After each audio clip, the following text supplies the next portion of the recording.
Hello, everyone, and welcome back to the Breakthrough Blueprint, where we talk to entrepreneurs about how they became successful today. And I have with me my awesome friend Jordan, and I'll hand it over to him to introduce himself. Hello, hello. Like Mel said, my name's Jordan. I'm the founder of Carbon Box Media. I'm the founder of Agency Asset, working on a few fun projects on the side, but excited to be here. Love it. So, how did you even get started in the agency space? Yeah, great question. So, when I was a broke college kid, I was a producer. And what I mean by a producer is I used to make beats that I would sell to rappers, or I would make melody kits that other producers could buy. And if I made a piano loop, they could buy that piano loop, use it for their own beat. And I would sell it to some of my college friends. And then I made a Facebook post about this beat pack I made. And I got like, I think 5 people wanting to purchase it. And I'm like, oh my God. And so what happened was I bought a course on how to run Facebook ads. I started running Facebook ads. I learned how to build a funnel. This was like the ClickFunnels era, I think like 2018, 2017. But I learned how to run ads. I learned how to sell my beats to producers, rappers, et cetera. So I didn't make a ton of money. But as a college kid, you could say it's relatively good money because, you're a college kid and, $50 goes a long way. But I learned how to do that, and then on the side, my buddy had a drop shipping business, and he was running Meta ads, and he said, "Jordan, I know you know how to run Meta or Facebook back in the day. I know how you know how to run Facebook ads. Can you come help me? I'm running into some issues." And so I helped him. He got better results than he ever got. He's like, "Jordan, this is awesome. I have this buddy who has a drop shipping store. Can you help him out?" I said, "Sure, why not?" Helped him out. "Jordan, this is awesome. I have this buddy who has this e-com store. Can you help him out?" And I'm like, I could charge for this. And not only that, but God bless musicians and producers, but a lot of them don't have a ton of money. And so they were really trying to nickel and dime me, think like starving artists. That's a very, very real stereotype. And so I thought to myself, like, hey, I could probably just help out these e-commerce owners. Number one, because they have more money. And number two, because it's a lot more rewarding. And another thing is if you're a producer, I loved being a producer. I loved making music. But if you have to make a new track every single day, the thing that was once so fun turns into a job. You understand what I'm saying? And so it's like, it turned into this like almost Hmm. robotic, which was like this cool art form that I used to do for fun was just, I don't know. I probably could have scaled it a lot harder. I'm giving myself excuses right now, but I saw the ecom world and I'm like, wow, I want to do this. So I created my own dropshipping business on the side and I started marketing to these other e-commerce founders back in like 2018. Wow. Where did you go to college and what was your major? The dumbest major there is, communication. It was a degree. My mom said, "Jordan, I want you to get a degree. As if Hmm. there's one thing I ask you, it's to go to college and get a degree." And so I said, "Okay." And I got a communication degree and college was awesome. But once I graduated, I look at the jobs that I could get and I'm like, what have I done? Like it was getting out of college, like just starting salary is 30 grand a year to if you stay hustling for the next 5 years, you'd be making 40 grand a year. And so I'm like, oh my God, did I just make this giant mistake? And so that was another part of it is I graduated college. I got my big boy job in San Diego and I wanted to be 6 feet under. I was working in a cubicle. I was working 9 hours a day. It was during COVID. So it was just super depressing. And so I went sorry, to answer your question, I went to the University of Nevada, Reno. So I'm from Lake Tahoe area, so Hmm. close to Reno. And after I got my big boy job, I worked there for maybe 4 months, hated my life. Can I cuss on this podcast? I said, fuck this. Okay. I said, fuck this. And my buddy who I went to college with is like, hey, Jordan, I'm living or I'm going to go teach English in Spain. Do you want to come with me? And I said, sure, why not? And so I was in Spain. And if you're an English teacher in Spain, you work like 3 hours a day. That's it. You make a salary enough to live. And I had a ton of free time. And so when I was in Spain, I would just hustle, hustle, hustle. I had a few e commerce clients I was working with. I was still doing the producing thing on the side, but I was like, Jordan, you do not want to be making an English teacher salary in Spain, and you know what you have waiting back for you if you don't figure this out. And so for the entire year, I was just reaching out to people, getting testimonials, trying to sign businesses, hiring my first team member. And when I was in Spain, I got to around 10 clients and I got to hire my first employee. And I was like, oh my God, this is working. If I just keep pushing, I can sign more deals. I can provide more value. And like through and through, I was getting better and better with service delivery, client communication, getting them better results. And that's kind of what started everything was post college, getting my big boy job, the slap in the face of this is what reality is if you don't figure your shit out. And just using that fire to fuel entrepreneurship and growing the agency into, what it is now, which is about a 65 plus team. Wow, that is amazing.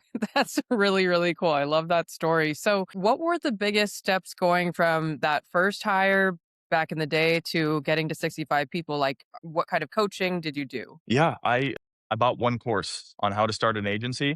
That's it.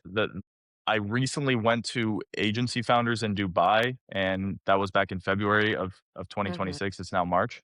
That's the only other thing I bought. I am the stingiest person in the world. If I see an ad, and ironically I'm in the ad space, but if I see an ad, I can help you grow. I'm like, oh, this is bullshit. I'll just figure it out myself. So a lot of YouTube, a lot of podcasts, a lot of just, Mm. ready, fire, aim, breaking shit, figure out what doesn't work, and then doubling down on what does work. But the big defining factor was when I was a producer running ads for my beats, and then when I was helping some of my e-commerce friends, I maybe spent a total of 300 grand on ads, which was good. It was decent. It was enough for me to sign deals. But the first person I hired back in 2018, this was a big deal. They spent 3 million, 4 million. And so the experience level was ginormously different. And so I'm like, okay, this person I hired, even though it's sacrificing my margins a little bit, is number one, giving me my time back. And number two, this guy's just better at this than I am.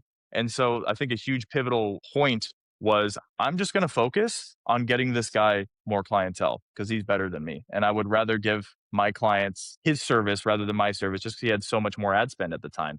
And so what I did is I'm a big fan of doing one thing 100% well rather than five things 20% well. So what I wanted to do is just focus primarily on acquisition. So learn how to send cold email, went to all these networking events, learned how to, I would literally take my phone and let's say I'm trying to work with you, Mel. I would film a video and say, hey, Mel, my name's Jordan. I love what you're doing. You know it, how it is. You get DMs like that all the time. I was that guy. And you kind of have to be that guy in the beginning to sign your first clients. But once you sign your first clients, you build case studies, you build testimonials, you build leverage. A lot of clients come to you. And now I'd say probably 40% of our acquisition comes from referrals only, but that's not going to happen in the beginning. You have to earn that. You have to Mhm. build the case studies. You have to build the testimonials. You have to prove to your prospects that you have undeniable proof that you know your shit and you could actually help them with where they're currently at. Wow. So, is your agency still focusing on e-commerce? Yeah, great question. I'd say about 80% of our brands are e-com. A lot of them we own equity in there as well. We're trying to get an exit. We've exited two companies. We're trying to exit a few more in the future.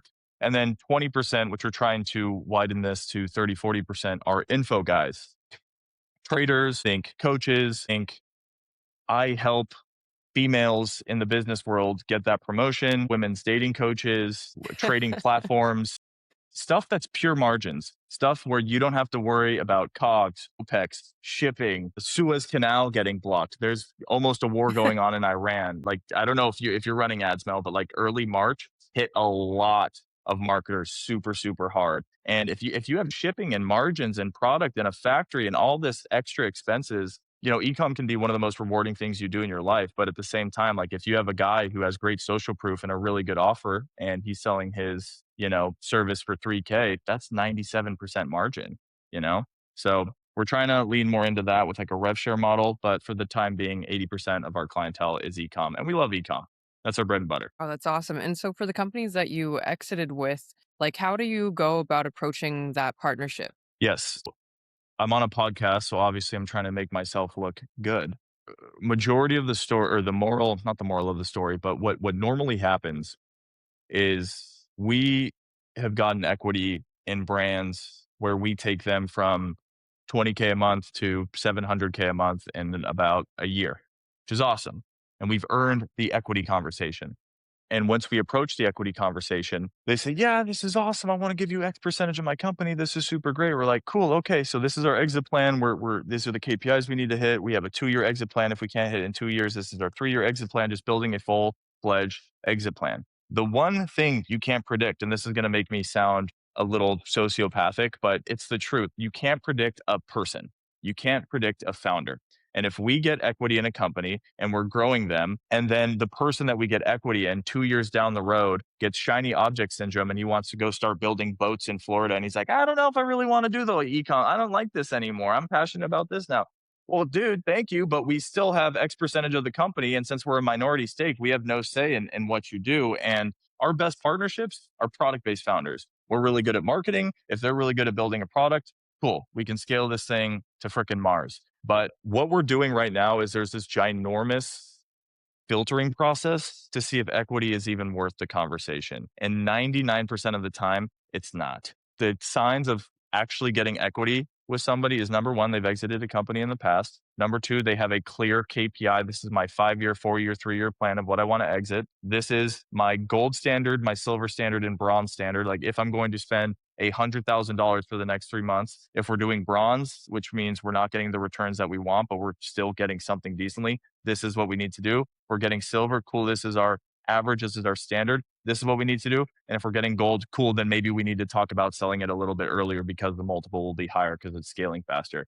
But a lot of founders, God bless them, they just don't really know how to handle that. And so I would say we're shifting more towards a revenue share model where if we grow, you grow. Because again, if you've never exited a company before, it's really hard to find a founder that it's just a lot more work than it needs to be. And again, you can't predict what a person's going to do in the next 2 3 years. Shiny object syndrome is a very real thing. Yeah, that makes complete sense. That's really interesting. So, well, at least you've chosen some winners, right? You said 2 or 3 companies you've exited with? Yeah, out of like probably 10. And I know that doesn't make me Mhm. look good. Well, we own equity in 10, but at the same time, it's like we'll sign a deal and somebody I don't know if I want this in the podcast. Let me just say this, but like we'll sign a deal with somebody and they'll be like unintentionally 300K in debt and you have no idea about that. Actually, you can throw that on podcast. What am I saying? Like there's so much hidden like nightmares that you just don't know about. And I think with our first clients that we did equity and we're just like, yeah, equity? Oh my God, yes, let's do that. That sounds awesome. Finally, we can do this huge paycheck. We can get this huge exit within 2 years. But, I just think we didn't do enough due diligence. And because we didn't do enough due diligence, we got gut punched quite a few times where we were doing our service at cost, weren't really making any money because the goal is to get them to exit in a few years. So we've had some winners. I'd say majority of them aren't winners. And I think that's just the standard if you like try and build any company. So the filtration process just has to be way more in depth than you think it has Mhm. to be if you're going to hold equity in a company. That makes sense. And hey, you got to learn through trial and error. I mean, we've all been there where we thought someone was going to be reliable and then they change course or they get indicted by the IRS. Seen it My all. But, gosh. and, I've done almost like 65 or 70 podcasts by now. And you hear similar stories with lots of founders. Like you really just have to figure it out. Even if you have a coaching program or you're in a mastermind, those can't prepare you for these real world case by case circumstances. And you just have to trust someone. Like you could do all the due diligence in the world, ask people around, ask about their reputation. But at the end, like they might surprise you or something, some black People are swan event people. might just happen. Exactly. Yeah. 1000%. So how do you structure these rev share deals then? Yeah. So typically the sales process is we are lucky enough to get somebody to book a call with us. They think to themselves, who the fuck are these guys? People don't like marketing agencies. Let's be real. They've all been burned by 4, 5, 6 different marketing agencies. So they all come in with this, like, I'm done with marketing agencies. So the first part of the sale is like, let's calm down. Let's just figure out what's going on with your business. If your knee's hurting, you tell the doctor where your knee is hurting, and then the doctor says, "Oh, it's probably this." But let me take a look. Let me get an X-ray to be absolutely sure. So it's the exact same process with us, where if they're capped at 30K a month in spend and they're plateaued in ad spend, if their margins aren't super good and they need a manufacturing partner, if their AOV is not matching their conversion rate, sometimes it makes sense to not do meta ads in the beginning because you can't meta ads your way out of a shitty website that needs to be improved. So the whole first call is like, let's just figure out what's going on. Typically, we figure out what's going on. We get an audit process and then we say, hey, this, and this could be improved upon. This is the lowest hanging fruit, and I'm willing to back it up. And if we don't improve your results, so let's just use Meta, for example, based on how your accounts ran, based on your creatives, if we don't lower your CPA in 30 days, you don't have to pay us. So in a space that is so undeniably saturated with bullshit and just shitty services, you have to earn trust in the fastest way possible. And the best way to do that is to like, hey, I'll get you X and Y time period, or I'll just give you back Z. And then on our end, we're taking the risk as well. And we also have the right to say, like, look, man, I don't know if we can necessarily help you with this. And if we can help you with this, then you need to do this, this, and this, and then come back to us for when we can help you. But it's about getting an early win as fast as you possibly can, because then the trust is established. Once the trust is established, cool, you're free to really work in coordinates with the founder. I think the best relationships, like I said, are product based founders because we're a full stack marketing team that can just push their product, but we can't market a shitty product. So if they have a good product, then they just need to focus on consistently making the product better. Once, they're crushing on, let's just say we sign them for Meta, for example. Once they're crushing on Meta, they're scaling, they're profitable. Then we have the next low hanging fruit. Okay, you're doing email. How much is email attributing to your revenue? Oh, it's only 10% of my monthly sales. Okay, well, that should be at least 35% of your monthly sales. Like, what's going on there? Like the industry standard, if you're making 100K, email should be doing at least 30K of that. And so we'll upsell them on email and we'll earn our keep. We'll potentially have another guarantee. We don't typically have to have a guarantee once we've already earned their trust, but typically it's like earn your trust here, earn your trust here, earn your trust here, earn your trust here. And pretty soon we're a full stack marketing team. And then 6 months down the road, we've taken them from X to Y. We've taken them from 80K a month to 250K a month. They're like, wow, this is awesome. I really like working with this team. And Mel, I'll tell you this, I don't want to be the guy running meta ads for 300 different brands. It is incredibly hard to scale talent at scale. Like at the end of the day, agency, you're giving somebody a service to grow their business. And the service you have to deliver has to be top tier. And to scale talent at scale is very, very hard. And so I'd rather be the guy that's working with 15, 20 really badass brands where we're doing full stack and we can earn the revenue share conversation where it's like, look, brother, we took you from 80K a month to 300K a month in 7 months. I don't want to keep making a service fee off you. I would rather grow with you. Can we have a conversation about profit share? Can we have a conversation about revenue share above X KPIs? The rare unicorn, can we have equity conversation? But again, typically stay away from equity unless it makes sense with the founder. But trust is earned. If you talk with me for the first time, Mel, and I ask for equity, you're going to be like, who the hell is this guy with a mustache asking for equity on the first call? So it's typically like earn the trust, upsell accordingly based on lower hanging fruit. And then once, the scale is there, then it's strike while the iron's hot. That's when you can ask for revenue share. And it's not like standard revenue share. It's like, where are you currently at with your business? Let's get something custom going. That makes sense. Interesting. And I believe you have a business partner. Is that correct? I do. I do have a business partner. Yes. How did you meet him and go about entering into this business marriage with him? So I think if you're starting a business, it's incredibly important to have a co-founder. It really depends. It really depends. Mhm.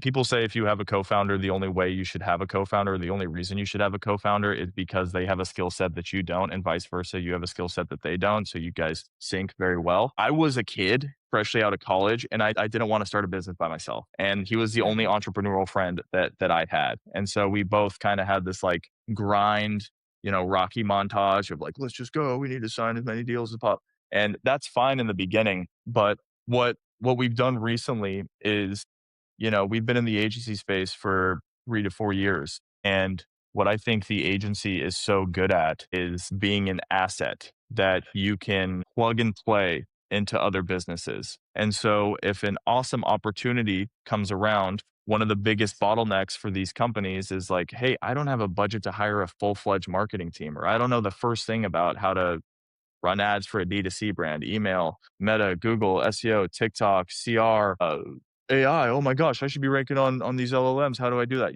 What I want to do is, and this is why we've hired a CEO, is because I want my CEO to make sure that we have the most well-oiled machine possible, where we can plug and play a business that's our ICP, and it can scale the living shit out of that business. And that's why we hired a CEO.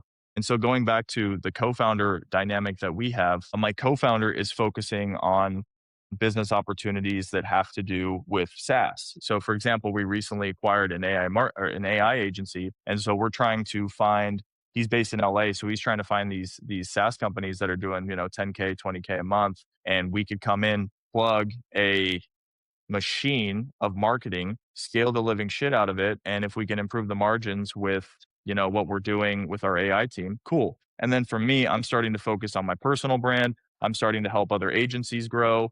And we built with our AI team this AI UGC content creation that can, like, one of the biggest bottlenecks with scaling an ad account is you don't have enough creative velocity. And so what we can do is we can get AI creatives generated like that instead of reaching out to Jessica to have her film, your yoga pants, which takes 4 days to ship the pants out. And she needs to film it for 4 more days. And Jessica didn't quite bring the energy. So you have to have her refilm it.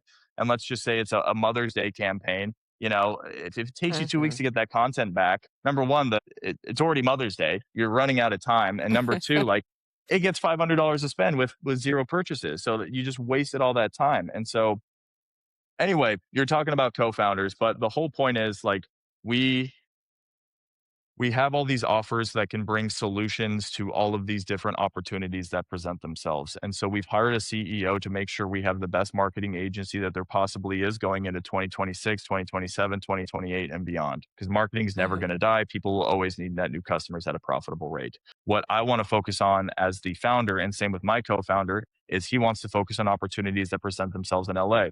I want to focus on opportunities that present themselves in Dubai, in Madrid, in Bali, where I'm at right now, where again, we can plug them into this machine that we've built to grow the companies to another level that they are currently. I hope that makes sense. Mhm. Yeah, I hope that makes sense. I'm going to keep riffing on co-founder dynamics. You don't interrupt me. Yeah, no, I think that's awesome. That's really great that you were able to start this from the beginning with him and continue to grow with the same person. Because I've heard of co-founders breaking up and, growing on the same path as the company moves forward. So that's really awesome. And so how did you go about acquiring this AI company? Were you looking to do that or did it just fall in your lap? Yeah, great question. So we were looking to do this. The AI company that we acquired, we knew them personally, and we originally hired them to make our margins better. Our gross before them was about 60%. Our gross now is about 75% because we've just automated a bunch of bullshit work that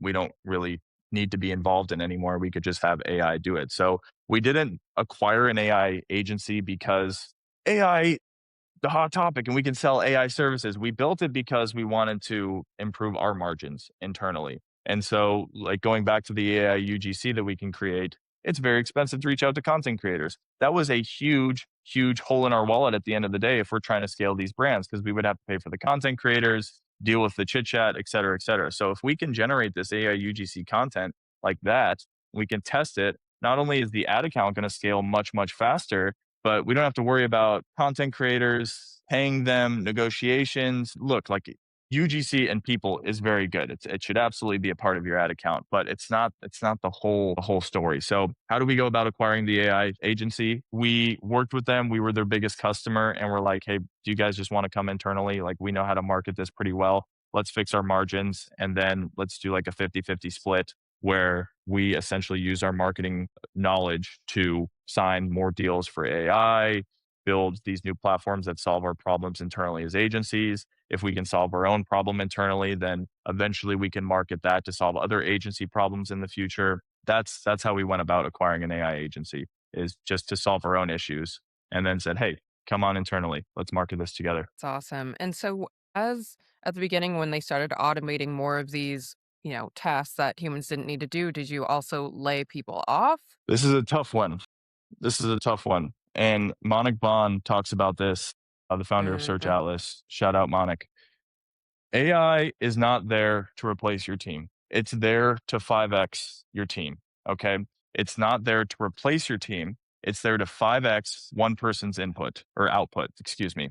If Lisa is writing copy for ads, that takes a lot. And if we can prompt specific copy based on competitors in a very similar niche and then put our own or their own brand twist on it, we can now write copy so much faster. Instead of Lisa having to reach out to the creative team to get briefs The creative team has to reach out to these content creators. The content creators have to go back to the content team to go over briefs. We can just say, or Lisa can be in the ad account and say, this blonde mom who goes to the gym is the ICP or the ideal avatar for this particular e-commerce brand. I'm just going to use the AI software that we built to generate that exact same avatar within the hour. Instead of it taking 2 weeks to get that and having to go through this middleman to get to the actual content creator and this middleman, we can just have her do that right then and there. I would hate firing people. I've had to do it. I think we've all had to do it if you're a business owner. It sucks. But the idea here is I would like to keep my team as is, but with 3x the revenue, with 4x the revenue. And I think AI is going to allow us to do that because it just allows our team to do what they're currently doing now, but at 5x efficiency. Mhm. That's great, I love that. I had Nahal on the podcast, like, a week or 2 ago, and he basically said the same exact thing, and I think that's great because a lot of people have this fear, and, like, obviously, yes, some jobs will be replaced, certain if it's like you said, copywriting, whatever, but for the most part, if you're doing it right, it should be just making you more productive, and that's really fascinating. So then what were some of the biggest things that you took away from the Agency Founders event? Do more, bigger. That's why I'm starting to coach other agencies is because I have gotten to a level with my agency. I've done a ton of bullshit. Like for example, it took me 3 years to get to my first 100K month with my agency, with my first agency. Then with my second agency, it took me 2 months to get to my first 100K month with that agency. And that's just with 3 years of again getting punched in the face, figuring out what works, figuring out what doesn't. And I talked to probably 200 agency owners out there, and we just talked problems. And a lot of them were facing problems that I went through, and we had conversations. And they were like, "Jordan, thank you for helping me out here." And I was like, "Oh, cool. This could be something interesting for me to do." And then long term game, if I'm working with a ton of agencies, I can plug them into my AI UGC stuff. So it's all part of the giant spider web. But like it's so fulfilling. Like if I could talk to 21-year-old Jordan now and tell him what I'm doing now, like the advice I could give him, like I could just speed up how fast I grew my own Mhm, agency. You understand what I'm saying? So mhm. I'd say do more. There's this guy, Mo Mackey. I hope I'm saying your last name right, brother. He's cold calling. Oh, he's going to kill me if I get this number wrong. He's cold calling, I think, 1.8 million businesses a day.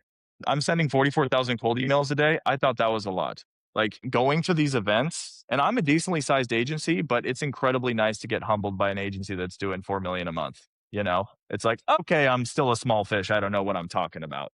And it's about like using your agency as an asset. It's about having your agency be a machine that can grow without you. It's about plugging this machine that you've built as your agency into higher leverage opportunities. It's about doing more. It's about booking more calls. It's about getting more case studies. It's about providing more value. I mean, the bare bones of this is we're a service business. People are giving us money to grow our business. We're giving them our service to grow their business. It's a very mutually beneficial agreement.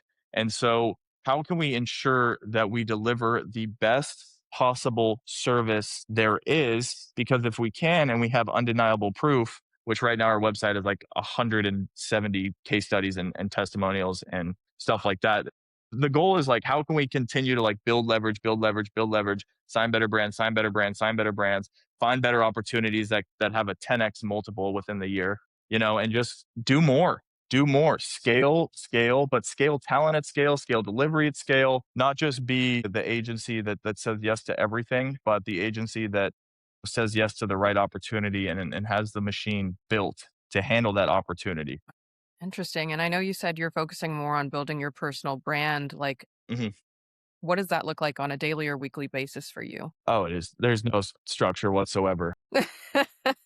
I made a bet with my buddy Max from Well Copy, and he's crushing it on social media. Me and him were both ex frat boys, so we were broing it out, and we're like, "Bro, what's the secret? You've been posting content every single day." And he's like, "You know how I started? I made a bet with my friend that if I didn't post a video every single day for the next 30 days, I had to donate to a charity that I hate." And I was like, "Oh my God, okay, that's great." And he's like, "So what do you hate?" And I'm like, "Oh, dude, I don't really know."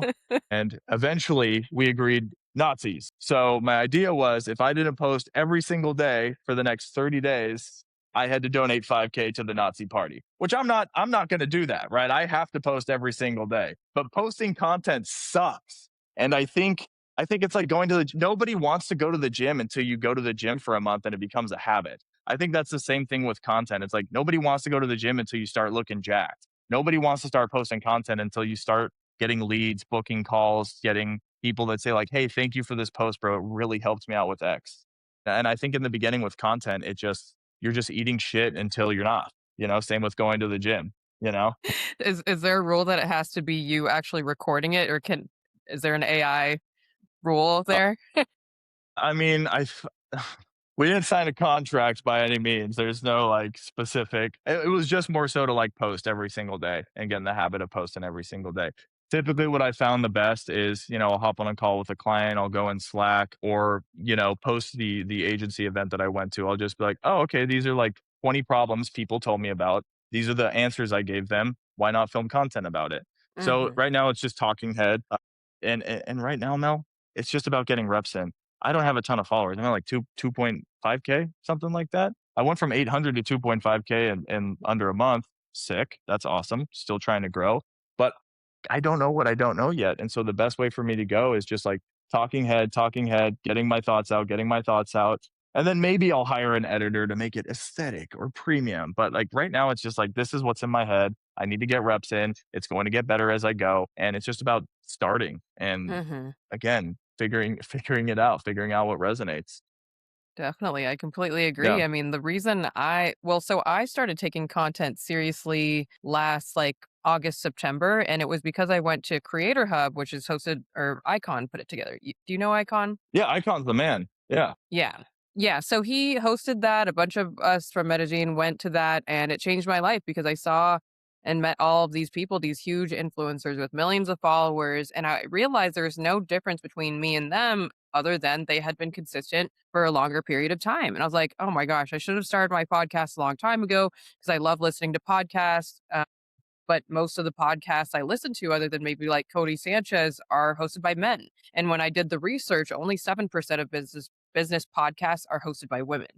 So I was like, okay, there's obviously opportunity here. I just need to start. So I started recording 5 to 8 podcasts every single week. Now I'm not doing as many because I'm focusing more on other types of content. But in that like 6 or 7 months that I've been doing it, it's brought so many opportunities to me, like UGC SaaS content opportunities. And Nehal was like, that's what you should focus on because there aren't that many women doing it. And I was like, okay, so Yeah. now I'm doing more outbound and outreach to get more of those deals and hopefully retainers for the same brand. So it's been really cool just to see how it has evolved because at first last summer I was like, I'm just going to start an agency because I'd never done that before. And then I started it. And I was like, okay, this is cool, but it's not something I'm passionate about. And I thought like my brand and my personal brand and my content would support the agency, which it did. But as things evolved, now the brand is my focus and the agency is kind of like a lifestyle business because I don't want to scale it. I don't want to manage more people. I don't want to put more, I don't want to put money in ads. And Yeah. that's something I could only learn by doing it. But I like your content. I think it's great. I think it's funny. It shows your personality, and that's good that you're just getting the reps in. I appreciate it. Mel, you're crushing it, girl. You're doing great, and I think you're absolutely right. I think the market you're in is desperate for another female voice, and I think what you're doing is really, really good. At the end of the day, it's about building this content muscle, and I'm just now going to the gym. Okay, I'm just now trying to build this content muscle, but I love it. It's super fun. I feel guilty if I don't post a single, it's fun, it's the best, and Hmm. it's like you could do a shit ton of cold emails to sign deals, you could do a shit ton of ads to sign deals. Those are fine. Like, it's not about having one acquisition channel, like, there's no incorrect acquisition channel. Just a Hmm. personal brand is going to amplify every other acquisition channel you have, and it's going to be an acquisition channel itself. My buddy, I won't name drop, but he's booking 170 calls a month just with his content. He didn't have to pay for those. He didn't have to buy a bunch of domains and send cold emails. And they watch his content, consume it. They're 80% closed on the sales call, if not 100% closed. That is Yeah. so, so valuable. And I mean, filming content, like, yes, there's the algorithm and your hook's incredibly important, but at the end of the day, it's just a diary of what you got going on. It's like, cool, I helped this person solve this problem. I'm going to talk about it because chances are there's 5,000 other people with that same problem. And if I can get 10 of them to see this video and it helps them, that's what it's all about. And then from a monetization perspective, if you provide that free value, they may DM you, hey, bro, I love that video you posted. Like, do you do coaching? Do you do this? I'd love to chat with you. Yeah, 100%, man. So it's cool. I'm just now starting the personal brand. If you're out there thinking like, oh my God, I know I should be posting, just post content. Just post Mhm. content. And don't say I'm going to post content every day for a week. I'm going to post content every day, or I'm going to donate 5K to the Nazi party. Think think that you're in it for the next 5 years. And Mhm. if you're in a business, you're probably telling your co-founder, you're probably telling your team about the problems you solved, or like the bullshit you're dealing with a client, or like, hey, this is how I solved this problem. Just after you have that conversation, take your phone, record. It could be the worst video Mhm. ever. It's about getting reps in, you know. And once you get those reps in, you're just going to refine and get better and better and better and better. And pretty soon you'll be like Mel with over 100,000 followers. Exactly. Well, Yeah. guess just to wrap things up here, what are you most excited about this year, whether it's in your personal or professional life? Spending more time with my family. My agency grows without me. If I wanted to, I could go live in a cave for 90 days and I would be confident that my business would grow without me. So I still have that hustle in me. From a professional career or from a professional standpoint, I'm very excited to really help some of these other agency owners grow until their first 100K month, 200K month, 300K month. But Mel, I bought a house in Spain. So I've been in Spain 6 months. Then I went to Dubai. Now I'm in Bali. And then, a couple years ago, I was in Argentina. I've really been traveling around. And so, I'm kind of at that stage in my life where I need a base somewhere. And my father recently passed away. And it was kind of a slap in the face like, whoa, I need to be spending more time with my family. And so spending more time with my mom, having her come out to Spain to come visit me, but also me going back to Lake Tahoe to go visit her as well. Just doing the stuff that you know you should be doing in regards like spending more time with your family, but actually doing it and not just saying I'm going to do it. You know? Yeah, Yeah, completely understand. Wow, that's awesome. Well, I'm super excited for you. We should do another one of these in like for 6 to sure. 12 months and see where you are then. Sick. I'm down. Let's do it, Mel. It was a pleasure being here. Thanks for the invite. Definitely. You're welcome. And for everyone else, please tune into the next episode of the Breakthrough Blueprint.